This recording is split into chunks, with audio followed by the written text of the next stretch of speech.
ठाण्यामध्ये भाजप आणि शिवसेनेमध्ये वादाची शक्यता निर्माण झाली आहे। ठाणे जिल्हा परिषदेवर भाजपचाच झेंडा फडकेल असं सूचक विधान प्रदेशाध्यक्ष रवींद्र चव्हाण यांनी केले।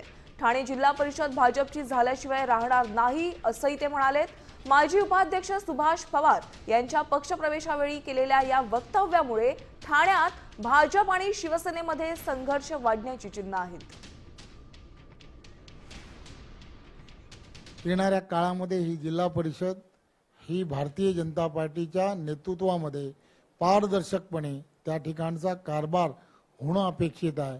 देवेंद्रजी यांच्या नेतृत्वात ती आपण सर्व प्रमुख नेत्यांच्या मार्गदर्शनाखाली ती त्यांना सुपूर्द करणं हे अत्यंत गरजेचं आहे। येणाऱ्या काळामध्ये ही जिल्हा परिषद ठाणे जिल्हा परिषद ही 100% भारतीय जनता पार्टीची झाल्याशिवाय राहणार नाही।